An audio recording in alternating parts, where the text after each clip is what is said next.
Hi guys, welcome back to GC Kids Online. We are so excited that you could join us today. We've got some awesome things planned, and I'm here with one of my good friends, Miss Alex. Hi everyone. You guys may remember her, if you had her as a teacher before or seen her at VBS.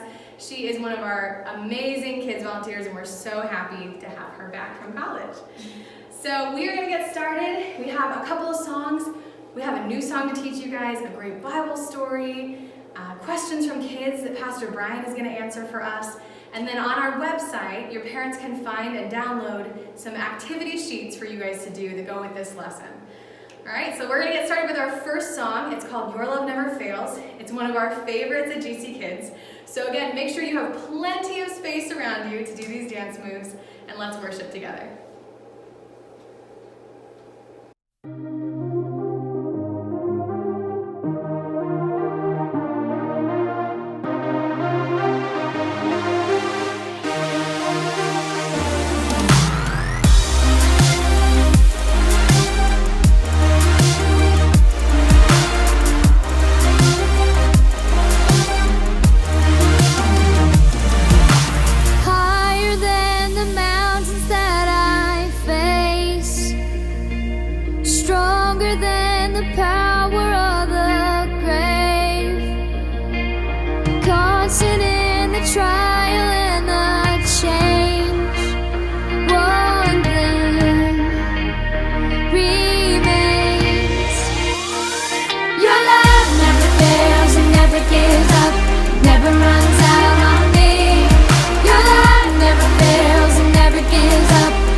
Awesome. So our next song is a new song. It's called When the Earth Shakes.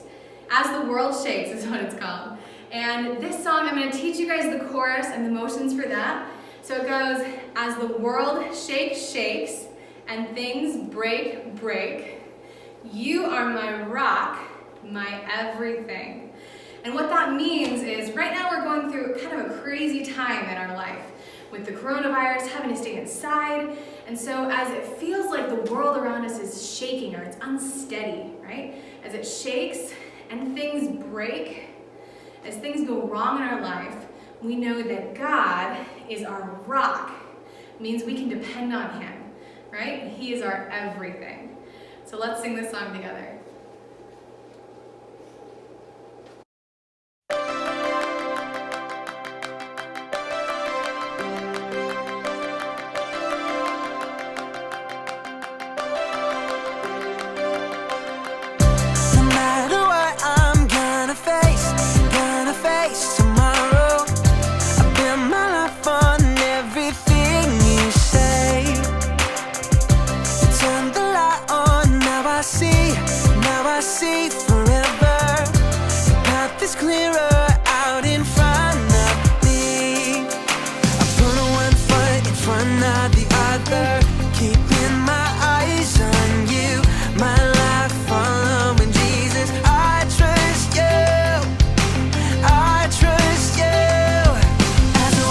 Shakes and things break.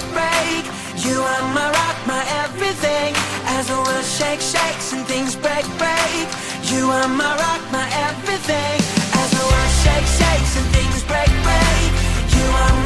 my everything. As the world shakes and things break. You are my rock, my everything.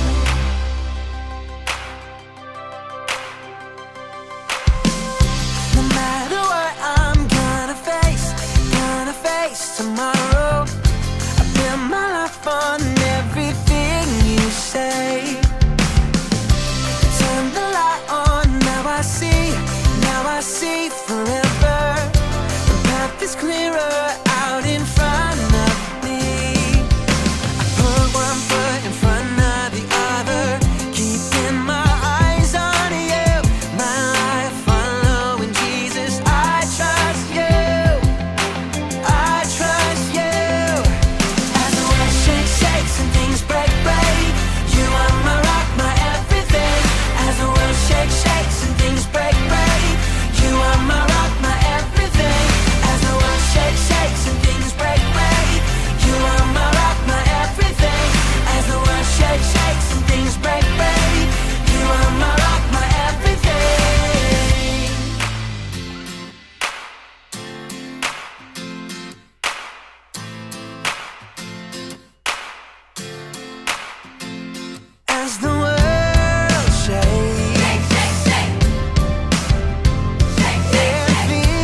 things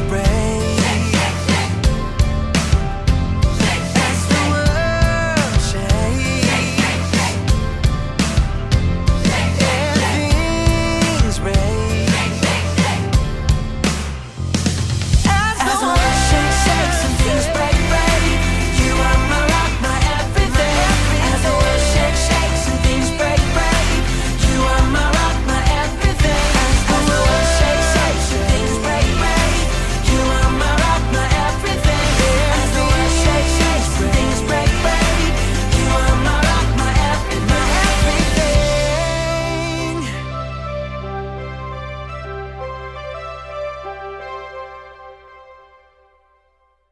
Awesome. I hope you guys enjoyed that new song. We're going to do it a few more times over the next few weeks. So next we're going to do a little bit of review before we go on to our Bible story. So with our review, we're going to start with our big picture question for this unit. And our question is, why did Jesus become human? And we've done this for a bunch of weeks, so I hope you guys know the answer. So I'm going to ask this question again. I'm going to pause a little bit so you guys can answer, and we'll see if you're right, okay?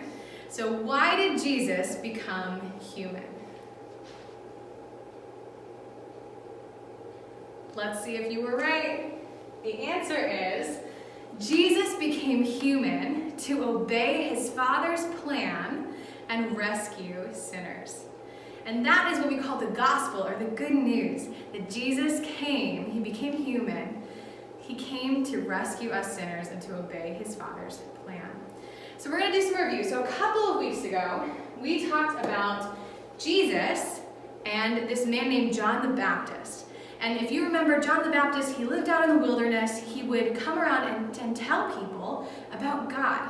Tell them to turn away from sin, to stop doing the bad things they were doing, to turn away, repent, and to follow God. And he would baptize them in the Jordan River.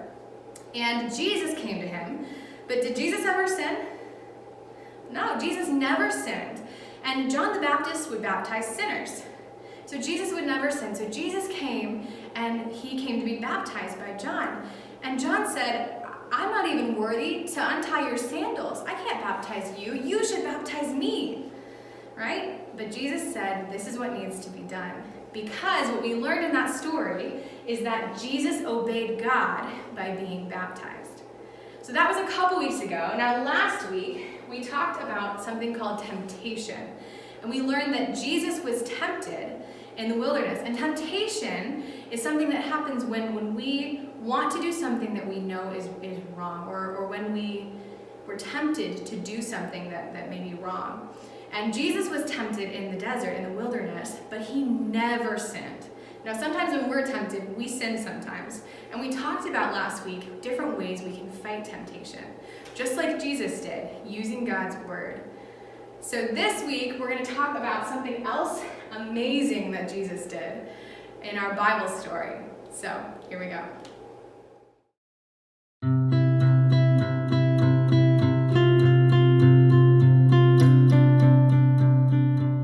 Jesus' ministry had begun. He traveled around preaching about God and telling people to turn away from their sins. People started talking about Jesus and the things he was teaching. They were interested in what Jesus had to say. Large crowds followed Jesus around and listened to him teach.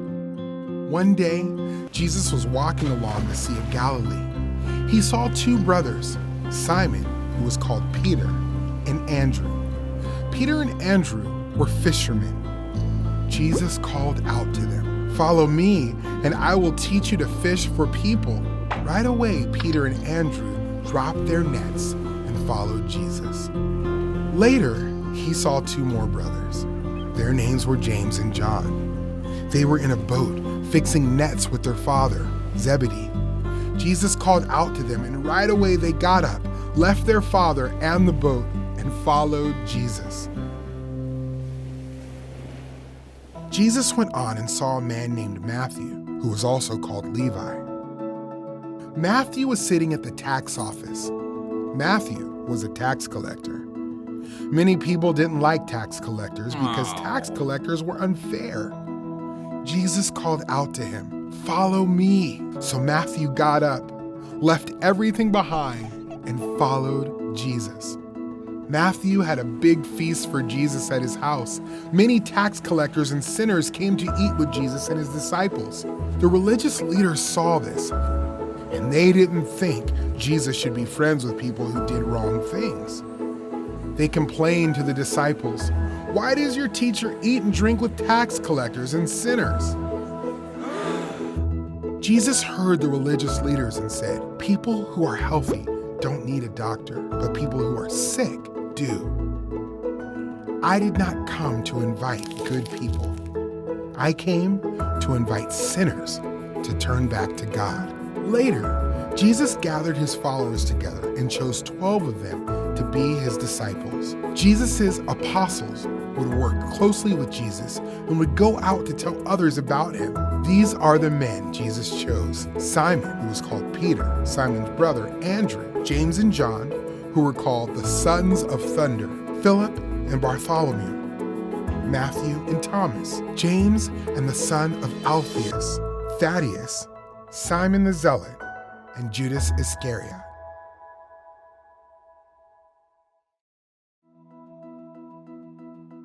Jesus came to earth to show what God is like and to save people from their sins. This is great news. Jesus told his disciples to tell others about him, and we are Jesus' disciples when we trust in him. Everyone in the world needs to hear the good news about Jesus. What a cool story. I wonder if you guys maybe have heard the story before of when Jesus called his disciples. So he called ordinary people, some fishermen, some tax collectors, people who had all different kinds of jobs and things they did in their life to follow him, right? And just like he called his disciples, Jesus calls us to follow him too. He has plans for us to do, just like he did for his disciples. And when we choose to follow Jesus, we can see what those plans are for our life. So our story point for today is that Jesus called disciples to follow him. and he still calls people. And when we follow him, we are called his disciples. So now our question from kids is coming up next, and the question that Pastor Brian is going to answer for us is this question: what if we don't like God's plans? Right? We heard that God has plans for all of us. He had plans for his disciples, and he has plans for us. But what if we don't like them? So let's see what Pastor Brian has to say.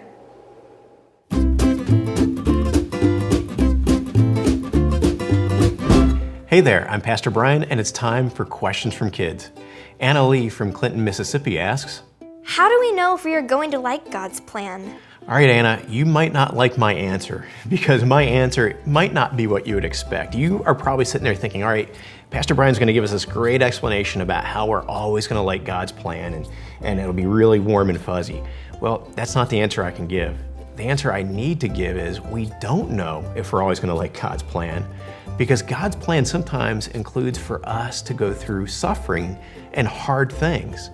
We know this is true because think about God's plan for Jesus, his own son.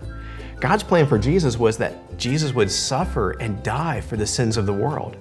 And so if God would have his own son go through that plan of difficulty and hardship, why do we think God would spare us from hard things?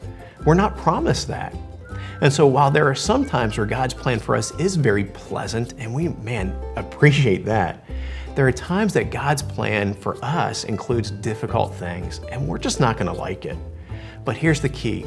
It's not about what we like, it's about what we trust, and it's about who we trust. You see, whatever God's plan is for us, we need to learn to trust that God is at work no matter what for his glory and our good. That God will be glorified through anything, and that we can find that it is for our good as well, even if we don't see it on this earth. Now, one day in heaven, I believe we're going to look back and God will show us why we went through what we went through, and we're going to say, oh, now it makes sense.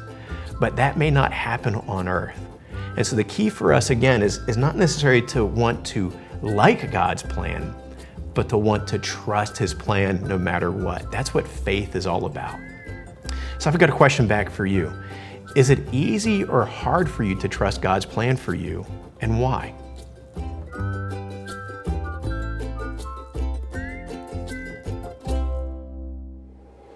Wow, what a great question and answer that fit what we're going through so well. That we may not like what's going on in our lives right now. There are a lot of things that are kind of not great about what's going on in our lives right now, right? We can't be around our friends all the time. We can't go to certain places. We have to stay inside a lot of times. And if it's rainy out, then we can't even go outside. So there are a lot of things that aren't super great about this time, right? But we know that even when we don't like God's plans, that we can trust him because he is good and his plans are for our good. And we may not see it until way later, the good things that he's doing, even in the times that are hard. So my challenge for you guys this week is to find some things, find some ways that you're seeing God work, or you're seeing him answer prayers or bless you. Find the good things in this really hard season of life. So that's all we have for you guys today. Again, there are activity pages on our website that your parents can download and print out for you to do. We also have new craft video and a new story time video that are up on our website as well on our YouTube channel. So we'll see you guys next week. We love you, we miss you. We can't wait until we're all back together.